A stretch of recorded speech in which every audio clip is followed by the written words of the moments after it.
J.R.R. Tolkien is unintentionally the beginning of commercial fantasy as a commercial genre in the English speaking world. That is not at all what he set out to do.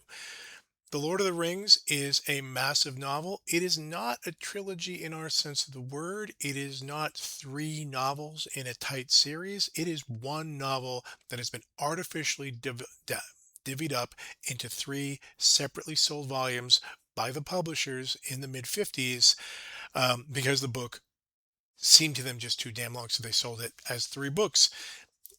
If you ever tried picking up have you ever tried just picking it up from the Two Towers and beginning there as a first time reader? Forget about it. Le Guin describes that experience. I have had that experience. Um, and it is not helpful. You are actually in the middle of a novel. You're not going to be, there is no catching up as there would be in in a traditional thing. When Lord of the Rings sold so much, publishers are like, right, fantasy trilogies, these are great. Actually, it's a way to build in sales for the second and third book. We love trilogies.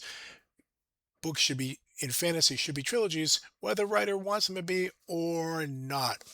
Hence, the fantasy trilogy was born simply because Tolkien's massive novel, Russian novel length fantasy epic, is just crazily long. Now, Tolkien has been much imitated and much adapted. I want to I want to focus, and I'd like you to focus on the things about Tolkien that people do not adapt, that they do not change. Tolkien's basic approach gets rationalized, and I use that word advisedly, and commercialized, gets turned into a commercial formula fairly early, and that formula just keeps going on. Those books are more like each other than not. They're more like each other than they're like Tolkien. We can discuss who's to blame for kind of turning Tolkien's fabulous weirdness into easily produced formulaic commercial fiction. I tend to blame Terry Brooks of The Sword of Shannara. If you ever want to read Sword of Shannara, read it once. That's enough. There are other culprits too. Other people play something different, but people take Lord of the Rings and turn it into more easily digestible, less strange things. What sets Tolkien apart, his weirdness. Tolkien does things that no other fantasy writer does. Some of those things no other fantasy writer does because they're terrible. Like, I wouldn't do that. Like that prologue that begins the Fellowship of the Ring. Oh my God, it's killing me. We're going to start with this fake nonfiction thing. It goes on a long time. It's a hard way to start a novel. This novel starts really slowly, and there'll be a separate video partly about where it gets good. Um, it's it's there are other things he wouldn't do. Shall we just make up imaginary languages sometimes? But like, uh, there are other things he does that are wonderful and strange that don't get into the movies, that don't get into the kind of imitations, ripoffs, that don't get into Dungeons and Dragons. You can't rationalize it. There's a weirdness and a sense of wonder and marvel that imitators do not capture. There are Tolkien things that only Tolkien does. And for our limited time this summer, I'd like to focus on the things that Tolkien does that nobody else does.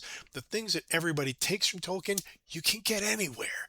Oh my God, you can like every little free library in this town will eventually give you one of those. Tolkien is a serious medievalist. He's a real medieval scholar. Man knew a lot of dead languages. He's a professor at Oxford. He taught Old English. What is that? That is Anglo-Saxon. That is Beowulf. He wrote about Beowulf. He translated Beowulf. It is this alliterative. It is a very different. It is not like Shakespeare.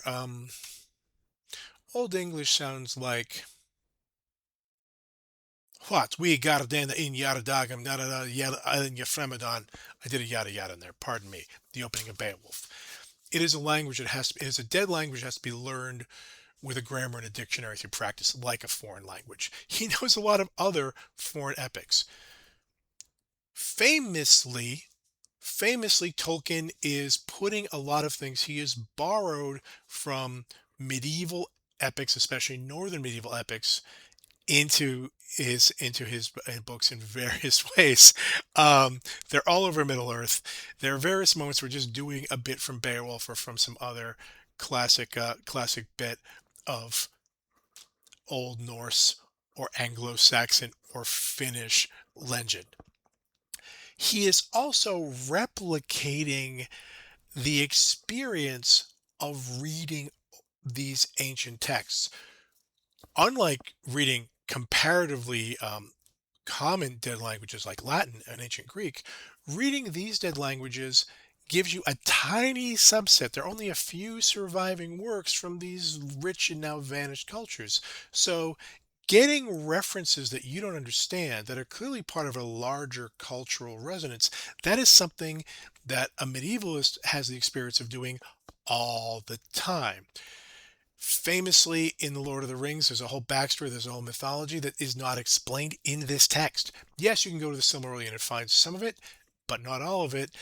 That is actually not, it's not like, oh, go read the Silmarillion first, you'll like it better. No, you get the experience that these people have their own culture, their own legends, their own mythology, their own very long history that they know and take for granted, and we don't. So things go totally unexplained. Someone comes in and says Elbereth, and everyone knows it, who Elbereth is, except the reader. The point is not to go look up who Elbereth is. The point is the effect that creates. It's also sometimes reading those old books you will get an effect. You'll get a reference to something that's totally lost. The classic example in The Fellowship of the Ring is Aragorn refers to Queen Beruthiel's cats as if they're proverbial. And for Aragorn, and apparently for his listeners, Aragorn, they are. Everyone knows who Queen Beruthiel is, and everyone knows how hard her cats are to kill. But nobody else does. Nobody else does. At the same time, this is not this is not an imitation of those older genres. It is a novel. It is not. It is goes into a kind of novelistic detail all the time. It is a 20th century novel mashed up with an old Northern European medieval epic. It has the effects of the epic, but it also doesn't work the way those epics do. A few other things to talk about. Tolkien is famously Catholic. His religion a very serious, very traditional Catholic, his religion underwrites a lot of what's going on, especially the moral questions in this book. That is worth a separate video. He is famously a combat veteran. Um, Tolkien fought in World War One, which was incredibly bloody. He was at the Battle of the Somme. The first day of the Battle of the Somme, the British Army lost more troops in one day, more killed in one day than in any other day in British history. Vastly, far more. Day one of the Somme is like 10 times worse than all three British beaches on D Day. It's extremely bad. So he has a combat veteran's sense of how hard war really is. He is not romantic about war and about how traumatizing combat can be, not just for the losers, but for the winners. It is war is bad for it's not war is bad for everybody. If you walk out the other side, you are going to be wounded not just in physical ways. That happens to his characters too. So we have this medievalist. This is oh, and he loves languages. He's invented these languages. He loves languages for their own sake. The idea of being able to study a language free of actual literature is super appealing to him. This is somebody who found a Finnish grammar when he was a young person and yes, this is amazing. Spoilers, Finnish has absolutely no cognate words. There are no words in common with English. It is not related to Germanic or Romance or Celtic or Romance languages. It's a totally different thing. All these kind of obsessions go into this massive book that took him 17 years to write. Recent criticism has put Lord of the Rings into one of the various stylometric computer analyses. There are different methods people use to try to see the things that used to say how can we find who's the author of what? And it seems the response is, well, there are multiple authors in some parts of this book. This is a collaboration. That's it turns out those are the points. What the computer is highlighting is the places that Tolkien had to keep revising for 17 years. to get this thing out into the world. It is a work of obsession, and that makes it difficult and unreader friendly at some points, but also creates marvelous things that no commercial knockoff will ever provide.